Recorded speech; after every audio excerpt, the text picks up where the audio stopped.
खुशामदीद। आज मार्च की दूसरी तारीख है और इस वक्त स्टूडियो की घड़ी में 8:35 का वक्त हुआ चाहता है। प्रोग्राम का आगाज़ हो गया है सलाम जेके का। आपका मेज़बान इशफाक गौहर हाजिर खिदमत है आज की नशरियात लेकर। सभी नाज़रीन, आज की नशरियात में अहम तरीन मौज़ूआत पर जहां गुफ्तगू ज़रूर होगी, कुछ इतलात आपके सामने रखने की कोशिश करेंगे, कुछ तज़िया भी करेंगे, कुछ तबसरा भी आपको सुनाएंगे, क्योंकि मामला जब जम्मू कश्मीर का होता है तो हर खबर पर हमारी गहरी नज़र रहती है। दुनिया के अंदर क्या कुछ चल रहा है और उसके साथ साथ मुल्की सियासत में उन खबरों का कितना असर है, इस पर भी हमारी गहरी नज़र रहेगी। यानी 8:35 से लेकर सुबह 10 बजे तक इस नशरियात को आप देखेंगे बराह रास्त। और जब आप इस नशरियात को देखेंगे तो दो तरह का मीडियम रहेगा जी आपके साथ गुफ्तगू का। एक बराह रास्त जब आप और मैं बात कर रहे हैं और आप चाय की चुस्कियाँ लेकर दफ्तर जाने की तैयारी में हैं और आज बच्चे बड़े दिनों बाद स्कूल जाने की तैयारी में हैं, तो आप काम में मशगूल रहेंगे और हम आपको खबर भी बताएंगे। और इसके साथ साथ टीवी के साथ साथ हमारे सोशल मीडिया प्लेटफॉर्म का आप इस्तेमाल ज़रूर कीजिएगा। फेसबुक, ट्विटर, इंस्टाग्राम के साथ साथ हमारी ऑफिशियल वेबसाइट www.gulistannews.in पर लॉगिन, सब्सक्राइब और शेयर ज़रूर कीजिएगा। तो ये दो तरह से आपके साथ हम जुड़ेंगे। और तीसरा मरहला आएगा 9:40 का, जब फ़ोन लाइन्स के ज़रिए से आप अपने मामलात हुकूमती ऐवानों तक पहुंचा सकते हैं। इस उम्मीद के साथ कि आप अपना फीडबैक भी देंगे और इन प्रोग्रामों के अंदर जहां पर खामी आपको लगती है, कोताही लगती है, उससे भी हमें बाखबर करेंगे, ताकि मुस्तकबिल में जब हम प्रोग्रामों को तरतीब दें तो वो बेहतर और आसान करते हैं। जी शुरुआत आज के प्रोग्राम की और सबसे पहले आपको याद माजी के लिए चलते हैं, क्योंकि तारीख में आज का दिन यानी 2 मार्च तारीखी पस मंज़र के अंदर और तवारीख की किताबों के अंदर क्या कुछ लिखा गया है, हिस्ट्री में क्या कुछ लिखा गया है, उनमें से चंद बातें आपके सामने गौहर कुछे लेकर आएंगे, जो दिल्ली स्टूडियो में इस वक्त मेरे साथ है। बहुत शुक्रिया गौहर। शुक्रिया इशफाक। तो प्रोग्राम की शुरुआत में सबसे पहले बात करेंगे तारीख में आज के दिन के हवाले से आलमी और मुल्की सतह पर क्या कुछ हुआ, यानी कि 2 मार्च आज ही के दिन क्या कुछ हुआ है वो हम आपको बताएंगे। और सबसे पहले 1819 की बात करेंगे। 2 मार्च 1819 में अमेरिका ने अपना पहला इमिग्रेशन कानून नाफिज किया है। और आज ही के दिन 2 मार्च साल 1836 में टेक्सास ने मेक्सिको से अपनी आज़ादी का ऐलान किया है। और आज ही के दिन 1866 में निडाल कंपनी एक्सेलसर ने सिलाई मशीन की सुइयां बनानी शुरू कर दी है। निडल कंपनी एक्सेलसर ने सिलाई मशीन की सुइयां बनानी शुरू की हैं। और आज ही के दिन 1919 में बैनुल-अक़वामी मार्क्सिस्ट पार्टी का पहला इजलास मॉस्को में हुआ है, वो आज ही का दिन था। और आज ही के दिन 2 मार्च साल 1946 में खौचिमो वियतनाम के सदर मुंतखब हुए हैं। और आज ही के दिन साल 1970 में अफ्रीकी बरअज़म का मुल्क रोडेशिया यानी कि जिम्बाब्वे एक आज़ाद जमहूरिया बना है। और आज ही के दिन 2 मार्च साल 1983 में सोवियत यूनियन ने ज़ेर ज़मीन एटमी तजुर्बा किया है। और आज ही के दिन साल 2006 में भारत और अमेरिका के दरमियान नई दिल्ली में तारीखी एटमी महदा तय हुआ है, वो आज ही का दिन था 2 मार्च साल 2006, जब भारत और अमेरिका के दरमियान नई दिल्ली में एटमी महदा तय हुआ है।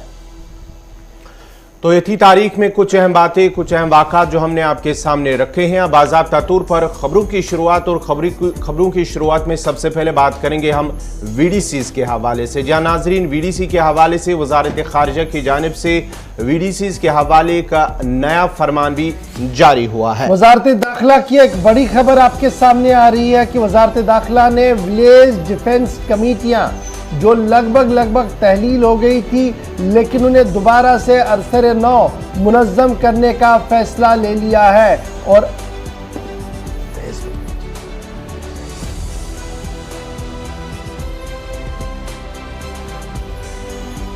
विलेज डिफेंस कमेटियों के हवाले से इस वक्त की सबसे बड़ी खबर है कि वज़ारत दाखिला ने कल एक अहम तरीन फैसला वो लिया है और उस फैसले के अंदर विलेज डिफेंस कमेटियों का नाम तब्दील करके विलेज डिफेंस गार्ड रख दिया गया है। और ये गार्ड जो होंगे ग्रुपों में होंगे, अब 8 से 10 अफराद पर मुश्तमिल एक ग्रुप होगा एक गांव के अंदर, और एंटी मिलिटेंट ऑपरेशन से लेकर दीगर मामलात की जिस तरीके से ये पहले निगरानी करते थे उसी तरीके से इन्हें दोबारा निगरानी करने के अहकाम कल जारी कर दिए गए हैं। एसपीओज को नहीं अटैच किया जाएगा जी वीडीसीज के साथ, यानी जो विलेज डिफेंस कमेटीज के अंदर एसपीओज हुआ करते थे उनकी डिटैचमेंट कर दी गई है, वो अटैच नहीं रहेंगे।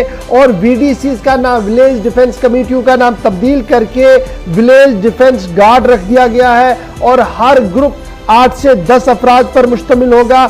और अब जो वैकेंसियां पूरी करनी है, यानी जहां जहां पर अभी कोई विलेज डिफेंस कमेटी का मेंबर था वो अभी दुनिया में नहीं है, रुखसत हो गया है, उसकी जगह पुर करने के लिए भी, वैकेंसियों को पुर करने के लिए भी रिक्वायरमेंट जो है उसे पूरा किया जा रहा है और उस सिलसिले में इकदाम किए जा रहे हैं। और विलेज डिफेंस कमेटियों का नाम तब्दील अब ये कहलाई जाएंगी जी विलेज डिफेंस ग्रुप।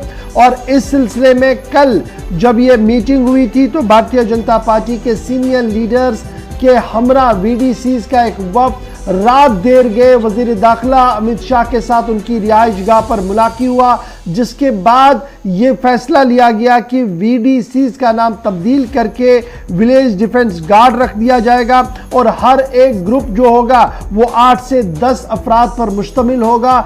तनख्वाहें भी दी जाएंगी और असला से भी उन्हें लैस या उन्हें ट्रेनिंग जरूर दी जाएगी। वजारत दाखिला की तरफ से बाज़ाब्ता तौर पर इस सिलसिले में इक़दाम किए जा रहे हैं, क्योंकि कल भारतीय जनता पार्टी के जनरल सेक्रेटरी सुनील शर्मा की सरबराही में आला सती वफ़द ने वज़ीर दाखिला अमित शाह के साथ कर मुलाकात की थी, जिस मुलाकात के बाद ही ये फैसला लिया गया है। वजारत दाखिला की तरफ से जो ज़राया की तरफ से हमारे पास इतलात आ रही है वो ये है कि मंथली ऑनरेरियम देने की बात, तनख्वाहों के बदले ऑनरेरियम देने की बात, इस पर इत्तेफाक किया गया है। और साथ साथ ये भी कहा गया कि जो साबिका एसपीओज हैं, 1 या 2 एसपीओज जो अटैच वीडीसीज के साथ किए गए थे उनकी तनख्वाहें भी नहीं है और उन्हें वापस पुलिस महकमे का दिया जाए, इस पर भी इत्तेफाक जो है वो किया गया है। और माना जा रहा है कि आज वज़ीर दाखिला और वजारत दाखिला की तरफ से बाज़ाब्ता तौर पर एक ऑर्डर, ऑफिशियल ऑर्डर भी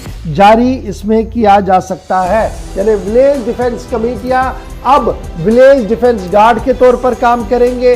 ग्रुपों में इनको तकसीम किया गया है, 8 से 10 ग्रुप ये होंगे, ऑनरेरियम इनको मिलेगा, इस पर भी इत्तेफाक किया गया है। और जो एसपीओज अटैच थे उन्हें डिटैच किया जाएगा, अब उनकी अटैचमेंट को भी ख़त्म कर दिया जाएगा। अब जब ये कमेटियां बनेंगी तो जैसे हमने पहले देखा था बाज़ाब्ता तौर पर एक मैकेनिज्म और मॉनिटरिंग इनकी चल रही थी, उसी मैकेनिज्म और मॉनिटरिंग को मज़ीद मजबूत, फाल और मुतहरिक बनाने के लिए दाखिला वजारत की तरफ से बात कही गई है। आपको याद होगा कि इससे पहले भी कई बार इस पूरे मामले पर हंगामा हुआ था कि क्या जम्मू कश्मीर के अंदर ऐसी कमेटियों की आज ज़रूरत है, जब special operation group, army, police अपने अपने तरीके से हर ऑपरेशन ज्वाइंटली चला रही है, तो इस तीसरे सिविल फोर्स का बनाने का क्या मकसद है। लेकिन उस वक्त भी हरी झंडी दे दी गई थी और फिर कुछ वक्त के लिए इसे सर्द खाने में डाल दिया गया था। लेकिन अब एक बार फिर कल जब बीजेपी की आला क़ियादत वज़ीर दाखिला अमित शाह के साथ मुलाकात हुई, जिनके साथ विलेज डिफेंस कमेटियों के अरकान भी थे, तो उसके बाद यह फैसला लिया गया कि अब वीडीसीज का नाम तब्दील करके वीडीजी कर दिया गया, विलेज डिफेंस गार्ड कर दिया गया है। और बाज़ाब्ता तौर पर ऑफिशियल ऑर्डर्स बहुत जल्द वजारत दाखिला से जारी किए जा सकते हैं। तो अभी तक की सबसे बड़ी खबर वो ये कि जम्मू सूबे के मुख्तलिफ इलाकों के अंदर, स्पेशली पीर पंचाल यानी पुंछ, रजौरी, डोडा, किश्तवाड़ के अंदर जहां पर ये डिफंग लग रहा था, रामबन के अंदर, उधमपुर के अंदर, अब ये दोबारा से एक्टिव नजर आएंगे और बाज़ाब्ता तौर पर एक एसओपी और मैकेनिज्म बनाने की बात भी दाखिला वजारत की तरफ से कही जा रही है। तो चलिए, ये थी वीडीसीज के हवाले से। बढ़ते हैं आगे, अब बात करेंगे सिंध ताज समाहदे के हवाले से, जहां नाजरीन 3 रोज़ा जो मीटिंग का सिलसिला पाकिस्तान के इस्लामाबाद में इस वक्त जारी है। कल ये 1 मार्च को शुरू हुआ, पहला रोज़ था। आज दूसरे रोज़ भी भारत और पाकिस्तान के दरमियान वहाँ पर सिंध ताज समाहदे को लेकर बातचीत हो रही है। 10 रुकनी वफद भारत की तरफ से वहां पर पहुंच गया था और 3 रोज तक यानी कि कल तक ये बातचीत जारी रहेगी। दोनों फरीकीन रवा सीजन के दौरान सैलाब के बहाव की मालूमात और दीगर मौज़ूआत पर भी बातचीत करेंगे और साथ ही साथ मुस्तकबिल के प्रोग्रामों के साथ साथ दीगर कई अमूर पर भी तबादला ख्याल किया जाएगा। लेकिन ये आपको बताते चले कि गुज़श्ता साल भी ये भारत के अंदर मुनक्कद हुआ था। ये सिंतास जो अभी तनाज़ा महदा है उसको लेकर गुज़श्ता साल भी है भारत के अंदर, लेकिन इस बार 10 रुकनी वफद पाकिस्तान पहुंचा जहां ये मीटिंग 3 रोज तक जारी रहेगी। सिंतास मुस्तकिल कमीशन का सालाना इजलास में शिरकत के लिए जहां 10 रुकनी हिंदुस्तानी वफ़द पाकिस्तान के अंदर इस वक्त मौजूद है, वहीं दोनों फरीकैन ने रवा सीजन के दौरान सैलाब के बहाव और दीगर मालूमात पर तबादला ख्याल किया है। बावसूख ज़राए से जो इत्तलात मिल रही है वो ये भी है कि मुस्तकबिल के प्रोग्रामों, मुलाकातों और माविनीन के हवाले से भी कल पूरे दिन गुफ्तगू हुई है और इजलास 1 मार्च से 3 मार्च तक 3 दिन तक जारी रहेगा। हिंदुस्तानी वफ़द का दौरा उस वक्त हो रहा था जब भारत और पाकिस्तान के बीच आपसी ताल्लुकात इंतहाई सर्द है, लेकिन इस सर्दी में भी गर्मी का एहसास दिलाया सिंतास आबी मुआहिदे ने। वागा की सरहद से वो चले गए हैं। तो 10 रुकनी वफ़द की क़यादत जो मुस्तकिल कमीशन के चेयरमैन पीके सक्सेना साहब है वो कर रहे हैं और पहली बार इसमें ख़वातीन को भी जो है वो मौका दिया गया। ख़वातीन अफसर भी भारतीय वफ़द का हिस्सा है। इजलास में रवा सीजन के दौरान मौजूदा सूरत हाल पर गुफ्तगू तो होगी, लेकिन 3 अहम तरीन प्रोजेक्टों पर जहां पर पाकिस्तान का लगातार एतराज़ है और तीनों बिजली प्रोजेक्ट कश्मीर सूबे के डोडा किश्तवाड़ के अंदर बन रहे हैं, उनको लेकर जो एतराज़ थे उन एतराज़ को यकसर मुस्तरद कर दिया है भारत ने। और भारत की तरफ से ये साफ कर दिया गया है कि डिज़ाइन भी एज पर सेट क्राइटेरिया है, पानी का flow as per set criteria है और अगर आलमी मुदाखलत की ज़रूरत पड़े तो भारत इसमें भी नहीं हिचकिचाएगा, क्योंकि किसी भी तरीके से उन्होंने डिज़ाइन की वायलेशन नहीं की है। भारत पर लगातार पाकिस्तान की तरफ से ये इल्ज़ाम लग रहा है कि वो सिंतास आबी मुआहिदे की मुकम्मल खिलाफ वर्जी कर रहा है, जिसके बाद आज एक बार फिर इस इजलास के दौरान इन तीनों प्रोजेक्टों पर गुफ्तगू होना भी तय है। तो ये जनाब सिंतास आबी मुआहिदे की बात हम कर रहे हैं क्योंकि ये बड़ा इंपॉर्टेंट मुआहिदा है और ये सालाना मीटिंग होती है और जिस तरीके से हम देखते हैं कि सालाना कैदियों की लिस्ट का तबादला होता है, न्यूक्लियर एसेट्स का तबादला होता है, उसी तरीके से सालाना तौर पर यह मीटिंग भी होती है जो माह जनवरी या फरवरी के आसपास होती थी, तो उसको भी हरी झंडी दे दी गई थी। फिलहाल कोई भी प्लान ऐसा नहीं है जो अभी तक इतलात हमारे पास है। कल दिन भर जो इजलास हुआ है इसमें कोई भी प्लान ऐसा नहीं है कि फील्ड विजिट किया जाए, इंस्पेक्शन होगा, इंडियन डेलीगेशन जो वहाँ पाकिस्तान के अंदर है, इस तरीके की कोई भी बात पाकिस्तान की तरफ से अभी तक सामने नहीं रखी गई है। ताहम ज़रूर जो 1000 मेगावाट पकुल डुल और 48 मेगावाट लोअर कैनी हाइड्रो पावर प्रोजेक्ट है, इस पर कुछ एतराज़ात थे जिस कंस्ट्रक्शन को लेकर पहले ही बात को क्लियर कर दिया गया था। इसके अलावा कल मज़ीद कुछ पावर प्रोजेक्ट जिनका करगिल और मंडी के आसपास के इलाकों के अंदर रहना, उस पर भी सवाल उठा था, तो उस पर भी पाकिस्तान को ये साफ कर दिया गया कि सेट डिज़ाइन के तहत ही मामला जो है वो तय पाया गया है। तो ये जनाब बात है सिंतास आबी मुआहिदे की, क्योंकि ये मामला इंतहाई अहम था जिस पर गुफ्तगू हो रही है। भारत पाकिस्तान की बात हो रही है तो पाकिस्तानी सेनेट से इस वक्त ये एक और बड़ी खबर भी सामने आ रही है और ये खबर भी इंडियन पार्लियामेंट के जाविये से जब आप देखेंगे तो इस खबर की बड़ी एक अहमियत है, क्योंकि पाकिस्तान की सियासत में फिर आ रही है गर्माहट। गिलगित और बल्तिस्तान को लेकर ऐवान में करारदाद हुई है पेश और ये करारदाद गिलगित और बल्तिस्तान को सूबे का दर्जा देने की मांग की जा रही है। बलोचिस्तान अवामी पार्टी के अरकान की तरफ से मसवदा कानून ऐवान के सामने रख दिया गया है। पाकिस्तानी सेनेट के अंदर की गर्माहट आपके सामने रख रहे हैं, जहां पर रात देर गए पाकिस्तानी सेनेटर्स जो अपर हाउस के हैं उन्होंने इस बात का मुतालबा किया है कि बाज़ाब्ता तौर पर प्रोविजनल स्टेटस यानी सूबाई स्टेटस दिया जाए गिलगित और बल्तिस्तान को और बाज़ाब्ता तौर पर उसे एक इंटीग्रल पार्ट के तौर पर तस्लीम करके वहां पर हंगामी बुनियादों पर तरक्याती और दीगर कामों को हाथ में लिया जाए। सेनेटर के बाबर, सेनेटर अहमद खान, सेनेटर नसीबुल्लाह बाजी और सेनेटर प्रिंस उमर की तरफ से जो बलोचिस्तान अवामी पार्टी के अरकान हैं, इन्होंने मसवदा तहरीर किया आर्टिकल 1 के तहत जो कॉन्स्टिट्यूशन ऑफ पाकिस्तान है उसके तहत। उन्होंने ये कहा कि ये जो नया इंटरिम प्रोविंस बनाया गया है, जो खबरें सामने आ रही है, इसको मुकम्मल तौर पर दर्जा दिया जाए और ऑफिशियली अनाउंसमेंट भी इसकी होनी चाहिए। फॉर्मली नॉर्दर्न एरिया जो गिलगित बल्तिस्तान का है, इसको एडमिनिस्ट्रेट करती है जी पाकिस्तानी फेडरल गवर्नमेंट और इस पर तरह तरह की तनाज़ात भी है। भारत का अपना एक मौक़िफ़ पार्लियामेंट के अंदर है कि एंटायर गिलगित बल्तिस्तान POK जो है वो प्री 47 वाला जम्मू कश्मीर है, इसलिए जो भारत का हिस्सा है, एक मुकम्मल तनाज़ा है। लेकिन जब से जम्मू कश्मीर की सूरत हाल तब्दील हुई है, 370-35 से ख़त्म हुआ है, तब से ज़्यादा तौर पर गिलगित और बल्तिस्तान की सियासत भी पाकिस्तान की सियासत के अंदर तेज़ी के साथ उभरते हुए सामने आ रही है। BAP के तरफ से ये साफ कर दिया गया कि गिलगित बल्तिस्तान को मुकम्मल तौर पर शहरी हकूक दिए जाए और पाकिस्तानी शहरियों की हैसियत से उन्हें तस्लीम किया जाए। बिल के अंदर यह मुतालबा किया गया है और इसी बिल के अंदर यह भी मुतालबा किया गया है कि वहां पर जनरेट किया जाए जी टेक्नोक्रेट और ख़वातीन को बाज़ाब्ता एक टेक्नोक्रेट यूनिवर्सिटी और ख़वातीन को बाइख्तियार बनाने के लिए भी काम जो है वो किए जाए।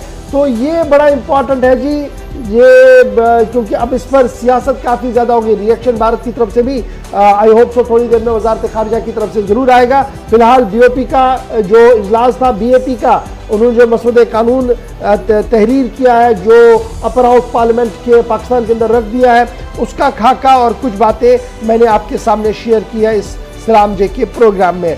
अब आते हैं जी वादी कश्मीर की ओर और बात करते हैं उन तलबा की जिन्हें आप नर्सिंग एड तलबा कहते हैं, यानी जो नर्सिंग का कोर्स करते हैं लेकिन इन दिनों गोनागो मुश्किलात से दो चार है। तफसीलात आपको बताएंगे गौहर किचे और श्रीनगर से हमारे साथ ज्वाइन करेंगे हिलाल हांजुरी जी। जी हाँ, बात करेंगे नर्सिंग स्टूडेंट्स की जो मुख्तलिफ कॉलेजों के अंदर नर्सिंग कॉलेजों के अंदर तालीम हासिल कर रहे हैं, उनकी तालीम मुतासिर हो रही है। मुतासिर क्यों हो रहे हैं? क्योंकि वहाँ पर इंफ्रास्ट्रक्चर की कमी के साथ साथ जो मयारी तालीम है उसकी कमी को लेकर तलबा परेशान हैं। कहीं पर उन्हें वो तालीम नहीं मिल पा रही है जिसके वो हकदार है, जिसकी वजह से आए रोज़ इस तरह के वाक़ात रोनमा हो रहे हैं। क्योंकि जहाँ पर वो इंटर्नी होते हैं वहाँ पर जब उन्हें काम के सिलसिले में जब उन्हें काम दिया जाता है तो उस काम को पूरा नहीं किया जाता है। उससे साफ जाहिर हो रहा है कि नर्सिंग कॉलेजों में किस तरह की तालीम उन बच्चों को दी जा रही है। आपको बताते चले कि वादी कश्मीर, खासकर जम्मू कश्मीर की अगर हम बात करेंगे तो जम्मू कश्मीर की मुख्तलिफ कॉलेजों के अंदर इस तरह की शिकायतें मौसूल हुई हैं। चाहे तलबा की बात करेंगे हम, उनकी जानिब से भी ये शिकायतें मौसूल हुई हैं। वहाँ पर बेसिक इंफ्रास्ट्रक्चर जो होना चाहिए उसकी कमी है, उसका फुकदान है उन कॉलेजों के अंदर। और साथ ही साथ जो तालीम उनको मिलनी चाहिए, चाहे प्रैक्टिकल या थ्योरिटिकल तालीम उनको मिलनी चाहिए, वो नहीं मिल पा रही है, जिसकी वजह से उनकी तालीम मुतासर हो रही है। इस सिलसिले में अगरचे इंतजामी की जानिब से कई इकदाम उठाने की कोशिश भी की गई है, लेकिन ज़मीनी सतह पर वो जो कदम उठाए गए हैं वो उनका साफ रिजल्ट ज़मीनी सतह पर नज़र नहीं आया है, जिसकी वजह से तलबा काफ़ी परेशान भी नज़र आ रहे हैं।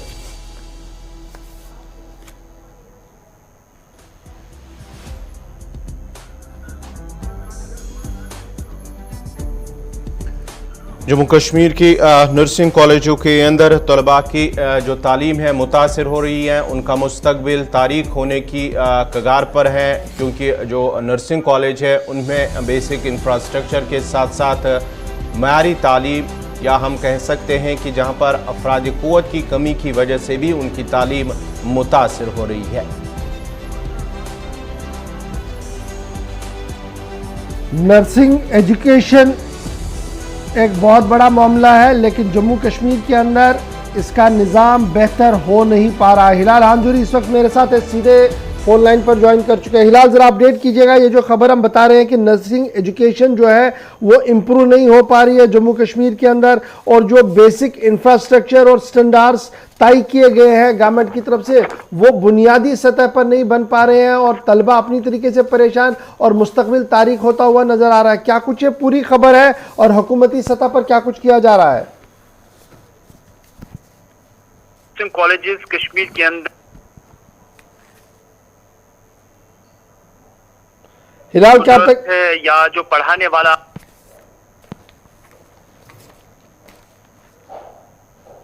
चलिए कोशिश करेंगे जी दोबारा हिलाल से बात हो पाए, क्योंकि राब्ता इनसे कट रहा है जी, फोन लाइन पर बात हो नहीं पा रही है। दोबारा से कोशिश करेंगे, क्योंकि एक बहुत बड़ा एक अच्छी खासी तादाद में बच्चे जो हैं वो इस वक्त इनके साथ ज्वाइन किए हुए हैं। जी हिलाल, कंटिन्यू कीजिएगा अपनी बात को। ये कॉलेजेस यहाँ पे काम कर रहे हैं, नर्सिंग कॉलेजेस यहाँ आने वाले हैं, उनमें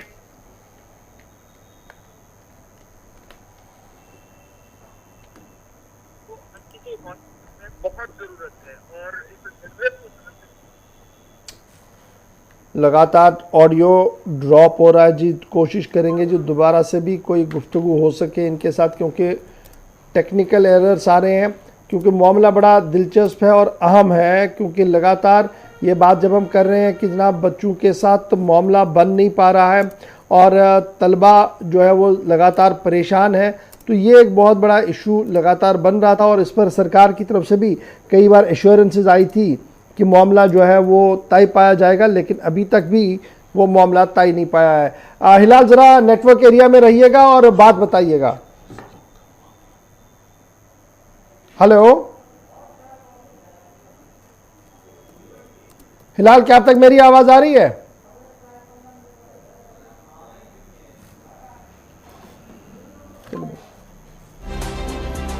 तो हिलाल से जो ऑडियो ब्रेक हो रहा है उसकी वजह से उसकी बात हम तक सही से नहीं पहुंच रही है, जिसकी वजह से हमें राब्ता मुनक़ता करना पड़ा है।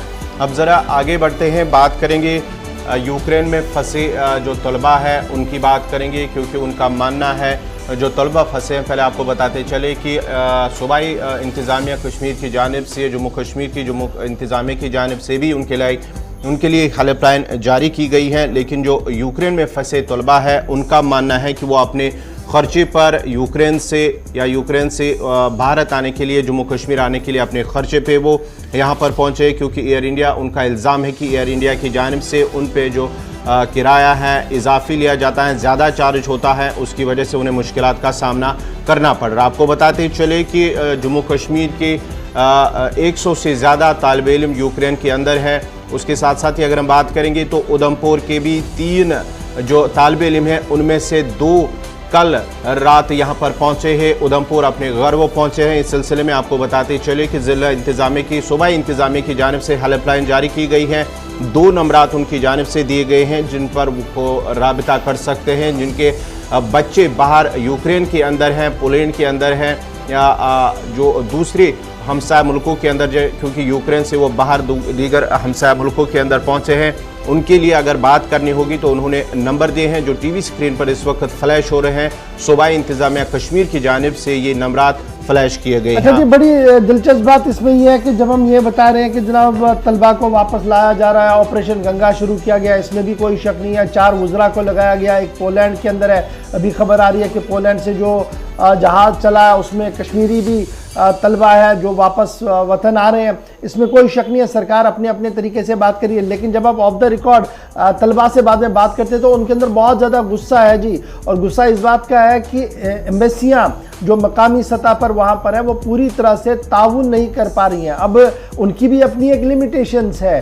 जंग और फसाद के अंदर एम्बेसियाँ किस तरीके से किसी आदमी को एलो करेंगे कि हाँ जी आप बाहर आइए, निकलिए, जब उन्हें ये पता है कि बाहर मौत मंडरा रही है। और कल जिस तरीके से एक तालिब इल्म फाइनल ईयर स्टूडेंट की मौत हुई है, उसके बाद तो और ज़्यादा एहतियात बरतने की बात कल वज़ीर-ए-आज़म ने भी खुद कही है। और फिलहाल अच्छी खबर यह है कि सूबाई इंतज़ामिया ने भी एक हेल्पलाइन जो है वो जारी कर दिया जम्मू कश्मीर के अंदर, और जम्मू कश्मीर के जो तलबा और दीगर लोग यूक्रेन के अंदर है उन्हें वापस निकालने के सिलसिले में भी इक़दाम जो है वो किए जा रहे हैं। और फिलहाल अवाम जो कल भी हमने देखा कि वज़ीर-ए-आज़म बैक टू बैक मीटिंग्स करते हुए नजर आए और उन मीटिंग्स के अंदर भी इस बात का फैसला लिया गया कि किसी न किसी तरीके से सूरत हाल पर गहरी नज़र रखी जाए और जो तलबा और दीगर लोग वहाँ पर हैं उन्हें वापस लाया जाए। कल पहुँचने वालों में जो 2 तलबा थे वो उधमपुर के थे, जिन्होंने कल जो 24 तारीख को वहाँ से निकले थे यूक्रेन से और फिर दिल्ली पहुँचे और दिल्ली के बाद कल वो उधमपुर भी पहुँचे। लेकिन कल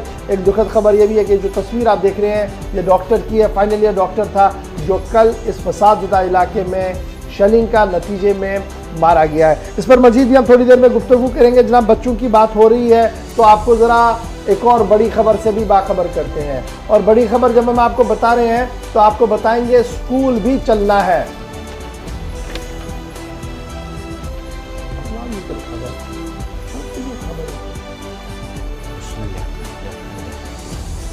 तो चलिए, जहां हम यूक्रेन की बात करते हैं, बात करेंगे हम वादी कश्मीर जम्मू कश्मीर के अंदर, जहां आज से बाज़ाब्ता तौर पर स्कूलों में दर्स व तदरीस का अमल भी शुरू होगा। जी हाँ नाजरीन, जहां आज से बाज़ाब्ता तौर पर नर्सरी से लेकर जो अपर प्राइमरी स्कूल्स हैं 9वीं 10वीं 8वीं वहां पर दर्स व तदरीस का अमल शुरू होगा। लेकिन इंतजामी की जानिब से पहले ही हिदायतें जारी किए गए हैं कि स्कूलों के अंदर मास्क पहनना ज़रूरी होगा और साथ ही साथ जो 15 से 17 साल के बच्चे हैं उनके लिए वैक्सीनेशन सर्टिफिकेट भी दिखानी लाजमी करार दी गई है। आज बाज़ाब्ता तौर पर पेरेंट्स के साथ साथ बच्चे भी काफ़ी खुश हैं। तकरीबन 2.5 साल बाद वादी कश्मीर जम्मू कश्मीर के अंदर स्कूलों में दर्स व तदरीस का अमल फिर से शुरू होगा। आज थोड़ी देर के बाद तकरीबन 2 साल के वक्फे के बाद बच्चे स्कूल पहुंचेंगे और जब स्कूल पहुंचेंगे तो ये 2 साल का वक्फा होगा। और यही वजह है कि इंतज़ामिया ने कश्मीर के अंदर बच्चों का इस्तकबाल करने के लिए एक रोड मैप तरतीब दिया है।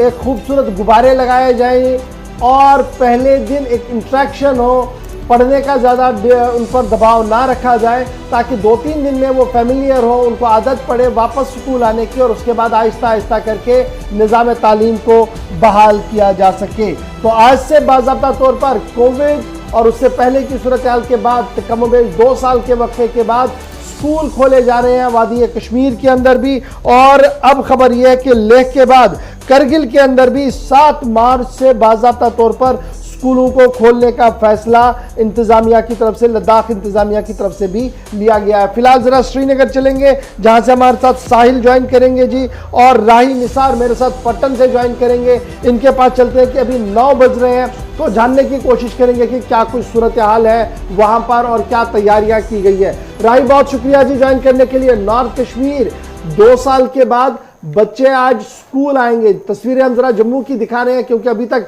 बच्चे स्कूल नहीं पहुंचे। आप स्कूल के बाहर हैं, माहौल बताइए क्योंकि जो आला हुक्काम है उनकी तरफ से कहा गया था कि स्कूलों को खूबसूरत बनाया जाए, स्कूलों को पुरकशिश बनाया जाए ताकि छोटे बच्चे जब स्कूल आए तो उनका दिल लगे। और क्या कुछ अरेंजमेंट्स है, कैसा माहौल है अभी नॉर्थ के अंदर जो आप देख पा रहे हैं अपने आसपास स्कूलों के अंदर? जी बिल्कुल इशफाक, अगर मैं इस वक्त की बात करूं, मैं इस वक्त government higher secondary school Pattan में हूं, जहां मेरे पीछे आप देख सकते हो यहाँ पे बिल्कुल गुब्बारे लगे हैं, डेकोरेशन लगी है। हम ये कहेंगे कि वेलकम पूरी अच्छे तरीके से बच्चों के लिए है। मगर अभी देखने वाली ये बात होगी कि बच्चे जब आएंगे तो उस टाइम क्या समय होगा, क्योंकि अभी यहाँ 9 बजे है। तो यहाँ पे तो अगर अटेंडेंस के बारे में बात करेंगे यहाँ पे तो 10 बजे के बाद ही आज अटेंडेंस है। मगर फिर भी इस वक्त की अगर बात करें, बिल्कुल गुब्बारे लगे हैं, डेकोरेशन लगी है और साथ साथ में जो गेट पे इंतजाम किया गया है वहां पे तो मास्क और सैनिटाइजर्स का, और साथ साथ में कहा जाता है कि मास्क के बिना किसी को अलाउड नहीं किया जाएगा। और वहीं पे अगर मैंने पेरेंट्स को भी यहाँ पे स्कूल के इर्द गिर्द देखा तो वो इंतजार कर रहे हैं ताकि हम वो समय देखें कि जब यहाँ पे आज से तकरीबन 2.5 साल पहले बच्चे अच्छे तरीके से स्कूल आते हैं। अब वो उस टाइम का अभी इंतजार है, उस घड़ी का इंतजार है जब इस गेट के अंदर अभी यहाँ पे बच्चे दाखिल होंगे। अच्छा, घर की क्या कुछ सिचुएशन है? चूंकि आसपास तो आपके भी वहां बच्चे होंगे, छोटे छोटे बच्चे जो सुबह उठे होंगे, चेहरे कितने खिलखिले हुए हैं क्योंकि 2 साल के बाद स्कूल आना है, नंबर 1। और फिर सबसे बड़ा मामला ये है कि कुछ बच्चे गाड़ियों में आते हैं, जो ट्रांसपोर्ट है, क्या उसका माकूल इंतजाम किया गया है स्कूल अथॉरिटीज की तरफ से? क्योंकि उसको लेकर कल से ही काफी ज्यादा शिकायतें आ रही थी मुख्तलिफ अजला से।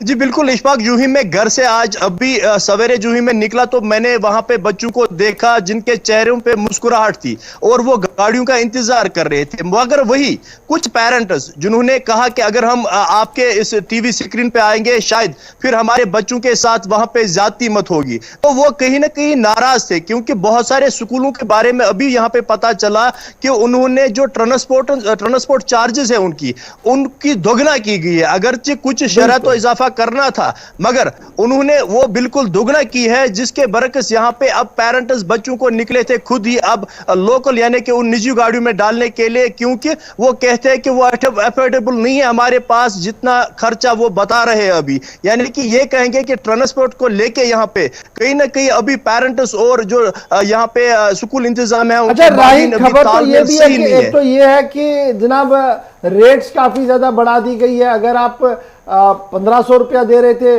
उसे 3000 तक ले गए हैं, यानी 100% बढ़ाने की बात भी हुई है। वहीं पर यह भी खबर है कि एडवांस पेमेंट की बातें हो रही है और कई जो स्कूल मुंतजमीन है उन्होंने व्हाट्सएप ग्रुप्स जो वालिदैन के उस पर व्हाट्सएप करते हुए कहा है कि जनाब आपने 1 साल की मुकम्मल फीस भी अदा करनी होगी एडवांस में और ट्रांसपोर्ट चार्जेस भी 8 महीने के एडवांस में देने होंगे। जी इशफाक जी, मैं वही कह रहा हूं यहाँ पे कि मैंने उन पेरेंट से रिक्वेस्ट की थी कि आप हमें भी थोड़ा बहुत बता दीजिए ताकि हम ये न्यूज चलाए, मगर वो डरते हैं सामने आने में, ताकि क्योंकि अब 2.5 साल के बाद बच्चों को स्कूल जाना है, कहीं बच्चों को फिर वहां पे इंतजामिया तंग न करे। मगर उनका साफ कहना था कि माइक के बगैर और वीडियो के बगैर हम आपको बताएंगे कि हमें कहा गया कि आप पहले कल ही यहाँ पे आ जाइए और आप बस पास लीजिए। और बस पास लेने का मकसद क्या था, वो यही था कि हम एडवांस पेमेंट वहां पे करेंगे।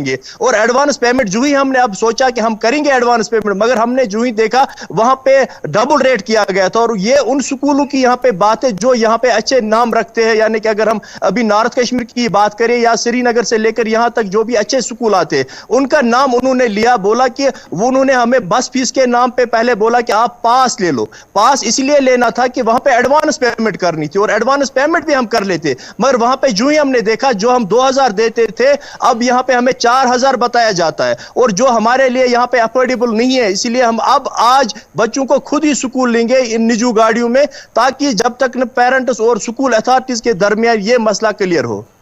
यानी आज पहले दिन ही, जैसे कल से ये खबरें चल रही थी और आज पहला दिन ही है और स्कूलों ने अपना रंग दिखाना शुरू कर दिया जी, प्राइवेट स्कूल ने। और अक्सर अक्रॉस द लाइन अब आप देखेंगे ये शायद ही कोई स्कूल होगा जिसने नहीं बढ़ाया हो, बाकी सब ने कसर निकालनी। और कल एक पेरेंट मुझे ये भी कह रहा था जनाब, जब हमने ये सवाल किया कि जनाब इतना बड़ा क्यों, कहा गया कि जनाब 1 साल तो बैठे थे, यानी वो 1 साल का कसर भी आपने इसी साल में निकालनी है। और मुझे उम्मीद है कि आज इंतजामिया इस पर बड़ा मुतहरिक होगी। मैं आता हूँ, मैं आपके पास आऊंगा जी। साहिल भी मेरे साथ है। साहिल अपडेट कीजिएगा, श्रीनगर की क्या कुछ सिचुएशन है आपके सामने और कितनी तैयारियों में स्कूल है अभी बच्चों को वेलकम करने के लिए?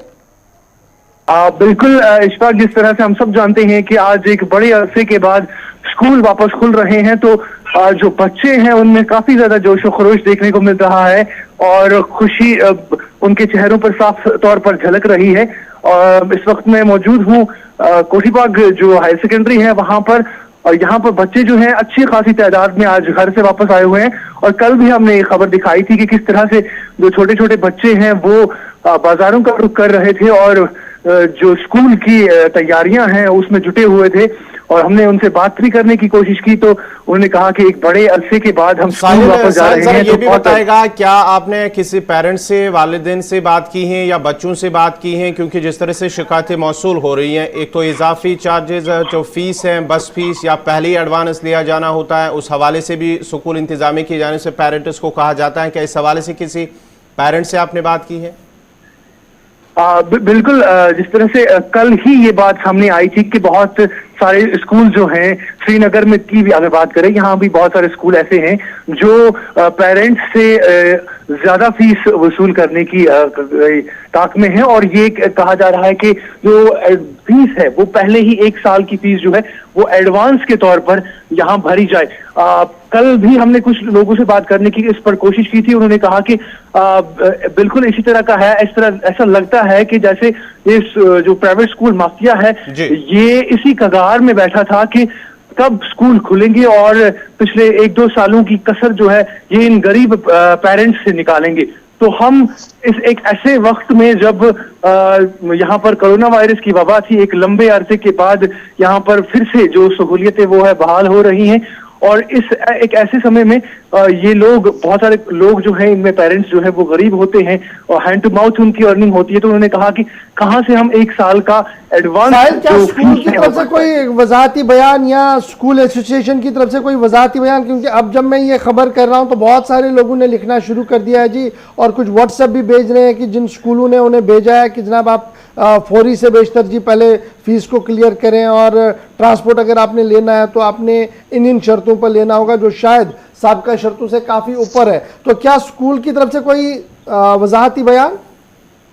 देखिए गौहर, जिस तरह से मैंने अभी कहा कि पहले से ही ये चीज जो है गश्त कर रही थी और कल इसका बाज़ाब्ता से पता चल गया जब बहुत सारे स्कूलों ने डिमांड की, तो स्कूल जो है वो यही इसकी वजाहत दे रहे हैं कि उनके जो टीचर हजरात होते हैं या गाड़ियों का जो फीस होता है वो हमें पहले से ही जमा करवाना पड़ता है, क्योंकि हम जब टीचर्स को लाते हैं बाद में वो फीस जो है अदा नहीं कर पाते। अगर बंद हो जाता है खुदा न खास्ता, फिर से कोई वबा आती है जिस तरह से कोरोना वायरस चल रहा है अभी, तो कहा इन सूरत हाल में हम उन बसों या उन टीचर्स को जो है सैलरी अदा नहीं कर पाते हैं। तो इसके चलते हुए हम चाहते हैं कि पहले ही जो पेरेंट्स हैं। बहुत बहुत शुक्रिया जी आप दोनों का मेरे साथ ज्वाइन करने के लिए। फिलहाल आज श्रीनगर के अंदर स्कूल खुल रहे हैं, लेकिन वालिदैन के लिए परेशानी ये कि स्कूलों ने जो पेरेंट ग्रुप्स बने हैं उसमें मैसेज देना शुरू कर दिए हैं कि जनाब आपने किताबें कहाँ से लेनी है, आपने वर्दी कहाँ से लेनी है, आपने फीस कितना जमा करना, आपने बस फीस कितना जमा करना है। और मैंने जब एक बार प्रोग्राम में कहा था कि जनाब अब ये बिजनेस है, कमर्शियल है, तो मेरे कुछ उस्ताद नाराज़ हुए थे और कहा था कि देखिए जनाब आप हमें बदनाम करते हैं, हम कमर्शियल नहीं, हम तो कौम की खिदमत कर रहे हैं। जनाब अगर ये खिदमत है तो फिर अल्लाह ही हाफिज़ हो इस खिदमत का। आज पहले दिन में ही अगर इस तरीके की शिकायत आएंगी, मुझे उम्मीद है कि सूबाई कमिश्नर साहब, डिप्टी कमिश्नर्स इस पूरे मामले का संजीदा नोटिस लेंगे और स्पेशली डायरेक्टर स्कूल एजुकेशन इसकी ओर देखेंगे और नोटिफिकेशन जारी करेंगे। आज ऑर्डर जारी होना चाहिए और तंबे होना चाहिए स्कूलों के लिए कि वो वालिदैन को परेशान ना करें। 2 साल के बाद बच्चे स्कूल जा रहे हैं और पहले दिन ही फरमाइशी लेटर्स और लव लेटर स्कूलों से आना शुरू हो गए कि जनाब आपने किताब कहाँ से लेनी है, आपने वर्दी कहाँ से लेनी है, आपने फीस कितना जमा करना है और आपने बस फीस भी एडवांस में देना है। ये एक बहुत बड़ा अलमिया होगा जी श्रीनगर के अंदर अगर इस चीज़ को अलाउ किया गया, और मुझे उम्मीद है कि सरकार आज ज़रूर अपनी रिट को दिखाएगी। छोटे से ब्रेक के लिए रुक रहे हैं, ब्रेक के उस पार आएंगे तो बताएंगे कि बच्चों को इम्तिहान देना है, किन बच्चों को इम्तिहान देना है, डेट शीट किनका आया उस पर गुफ्तगू करेंगे। फिर आपको बताएंगे कि यूक्रेन में तो लड़ाई चल रही है लेकिन हजारों मील दूर जम्मू कश्मीर के अंदर वालिदैन परेशान क्यों है, उस पर भी बात करेंगे। वक्त के लिए क्या कुछ सरकार ने नया किया उस पर गुफ्तगू करेंगे और आपको बताएंगे कि लेफ्टिनेंट गवर्नर इंतजामिया ने एक और स्कीम पर खुद ही सवाल खड़े कर दिए हैं। ब्रेक के बाद